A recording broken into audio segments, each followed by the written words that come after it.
دیکھیے، قرآن کے بارے میں ایک روایت اور ایک حدیث اس طرح ہے کہ ان اللہ یرفع بہذا الکتاب اقواما ویضع بہ آخرین، یعنی اللہ تعالیٰ اس کتاب کے ذریعہ یعنی قرآن کے ذریعہ بہتوں کو اٹھاتا ہے، یعنی بلندی عطا کرتا ہے اور بہتوں کو نیچے گرا دیتا ہے۔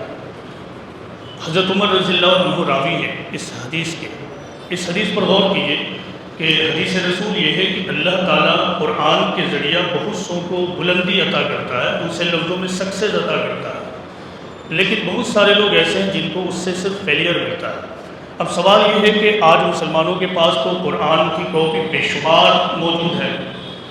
ابھی لیٹسٹ سروے کے مطابق مسلمانوں کی تعداد 190 کروڑ سے بھی کراس کر چکی ہے، مطلب بہت کم بھی 190 کروڑ کاپیز مسلمانوں کے گھر میں قرآن کی موجود ہے۔ لیکن اس کے باوجود کیا وجہ ہے کہ آج مسلمان پوری دنیا میں 4تھ گریڈ کی کمیونٹی بن کر رہ گئے، جبکہ قرآن کا تو وعدہ ہے کہ قرآن کے ذریعہ لوگوں کو بلندی ملتی ہے۔ اس کی وجہ ہے، ایک چیز ہے قرآن کی کاپی کو اپنے پاس رکھنا، اور دوسری چیز ہے قرآن کے مطابق اپنی زندگی کا لائن آف ایکشن تیار کرنا۔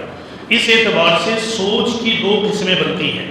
ایک ہے قرآنک بیسڈ تھنکنگ، یعنی ایک ایسی سوچ جو اللہ اور اس کے رسول کی تعلیمات کے مطابق ہو، مبنی بر قرآن فکر، اور دوسری سوچ وہ ہے جسے ہم کہہ سکتے ہیں مبنی بر خواہشات فکر، یعنی ڈیزائر بیسڈ تھنکنگ۔ قرآن خود اور اللہ کے رسول نے یہ بتایا ہے کہ کامیابی اس کے لیے ہے، اس قوم کے لیے ہے جو قرآن کے مطابق اللہ اور اس کے رسول کی تعلیمات کے مطابق اپنی زندگی کا نقشہ تیار کرے۔